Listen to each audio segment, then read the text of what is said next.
day, grade 7 learners! It's English time! And welcome to another episode of English on Air. I'm Teacher Amy, your amazing learning buddy. Today, we are going to talk about some interesting literary texts and learn how we can better understand and appreciate them. Do you remember these characters? I'm sure you do! We have met them in stories and movies that we've read and watched.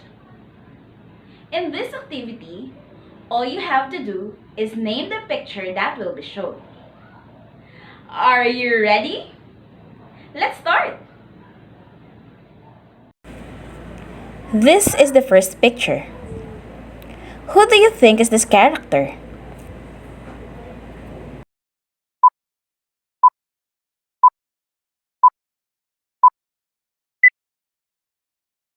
Correct! This is Maria Clara. How about the next picture?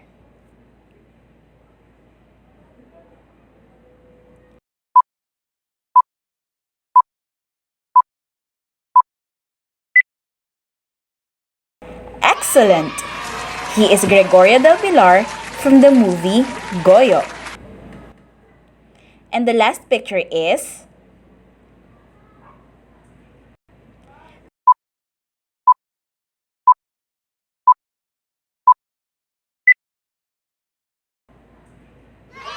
very good! He is General Luna. Did you notice that those characters resemble real-life people and personalities? And yes, those movies or stories could have been influenced by real-life factors too. I'm pretty sure you got all the correct answers. So, what are we waiting for? Let's proceed with our lesson for today. Here are your learning goals. First, identify the theme of the selection read. Second, infer the factors that affect the literary selection. To know more about different factors that affect literature, let's have a short activity. Make sure to have your pen and paper ready. You are going to read the sentences and arrange the jumbled letters to complete each sentence. Here is the first sentence. What do you think is it?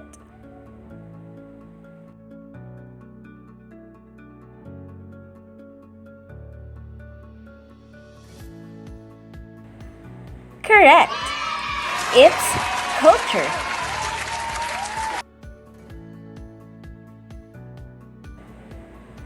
How about the next one?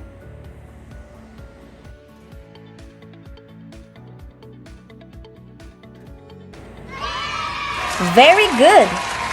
It's history.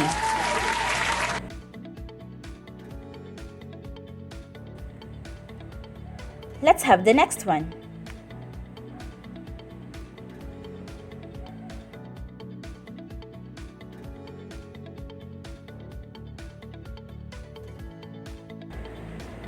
Fantastic! The correct answer is environment.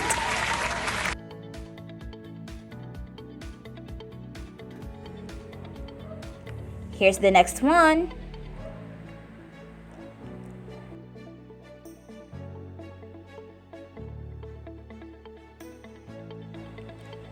Exactly. The phrase is social status. Let's have the last one.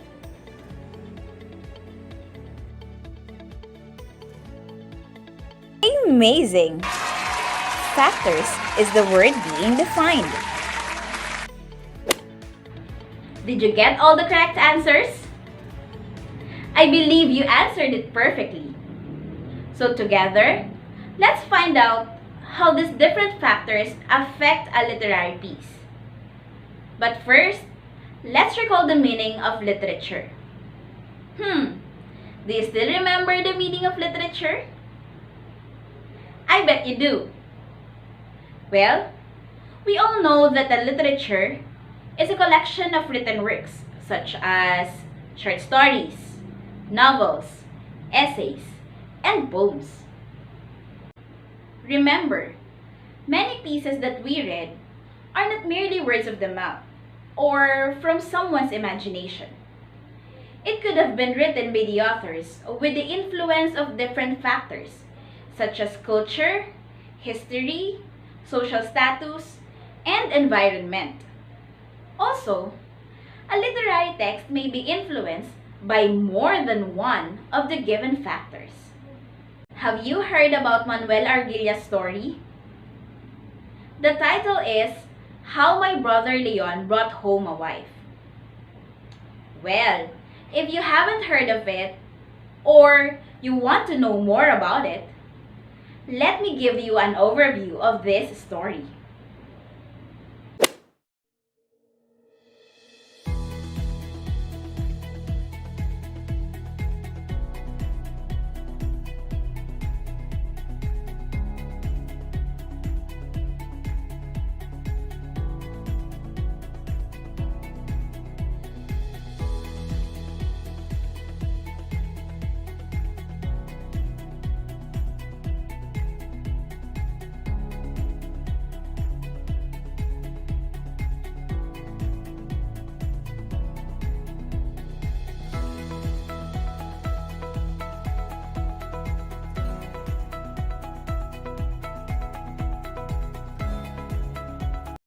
What do you think is the factor that influenced the author to write this story?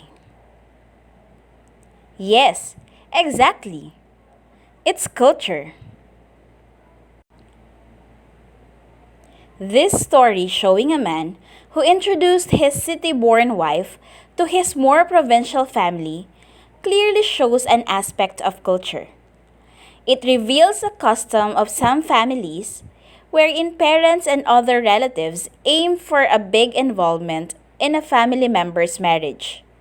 Words from the local language, such as barrio and carretela, were also used. I bet you are wondering, what is cultural influence? Well, this factor may be demonstrated through human behavior, vocabulary and language use, human emotions and perspectives, and other material items. What about the next one? I believe your parents, or even your grandparents, are familiar with the event that inspired this text, the March of Death written by Bienvenido N. Santos. Based on the overview of this poem, what do you think is the factor that influenced the author in writing this?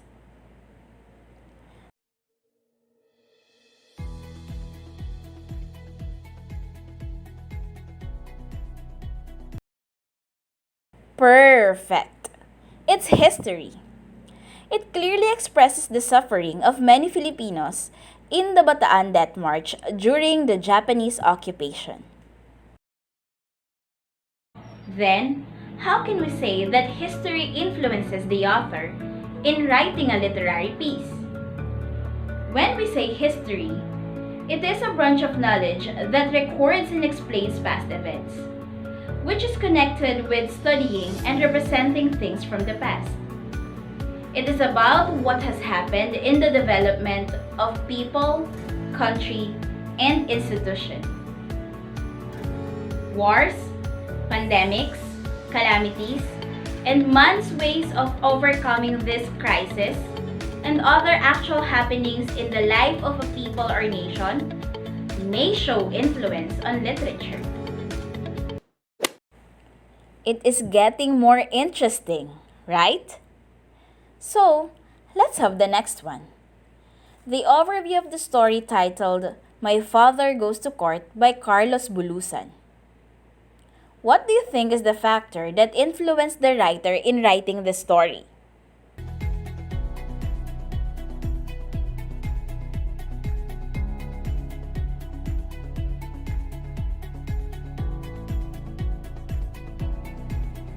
Amazing! His knowledge on social status could have influenced the author in writing this. Now, can you tell me the part or the scenario that shows this factor? Great! It's the part that compares the ways by which the families in the story live. In that case, what is a social status? Well, a social status is a person standing in relation with other people within a society. It is usually shown in literary pieces through characters and the conflict. I hope you are all getting the factors clearly, because this time, I will present the last one, which is from the story Footnote to Youth, written by Jose Garcia Villa. What about this story? What could be the author's inspiration for this?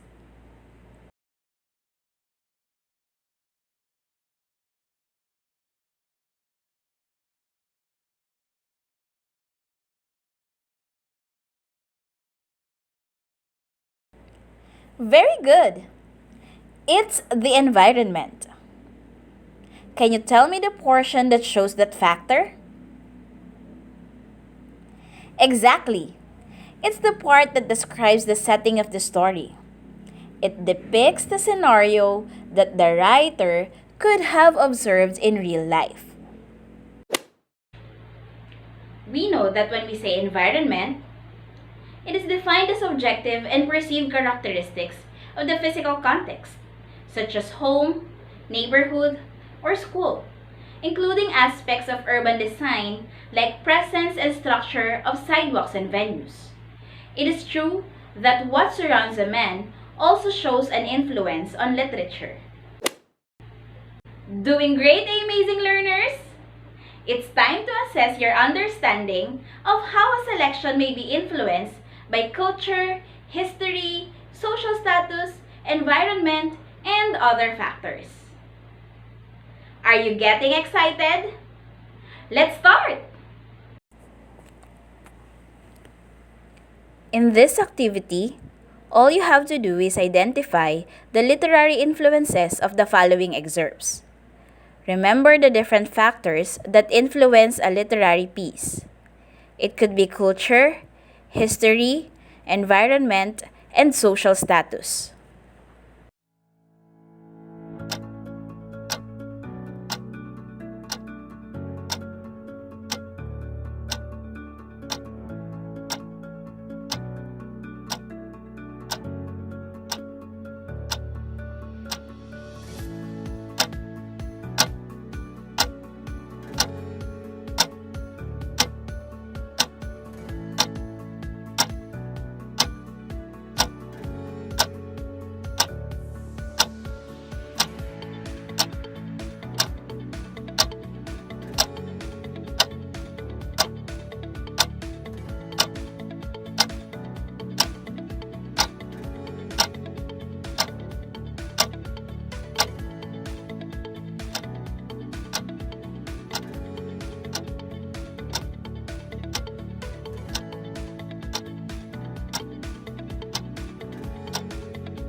Here are the answers.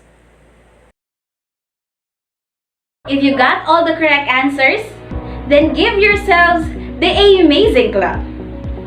So how do we do it? Follow me. Clap, clap, clap. Stamp, stamp, stamp. Amazing. But if some of your answers are wrong, nothing to worry about. And give yourselves the good job clap. Clap, clap, clap. Stamp, stamp, stamp. Good job.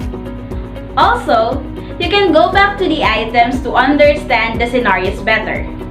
Still, congratulations and thank you for participating. Always keep in mind that authors write fictions and other literary selections to tell us something and to impart certain messages or lessons. The literary pieces that we read may also be a bridge to the past. so that we could take a glimpse of the life and the development of people who lived before us. In our next online session, we'll explore more selections that could have been influenced by various factors. But in the meantime, work on your module and worksheet activities for Lesson 3. This has been Miss Amy, your amazing learning buddy.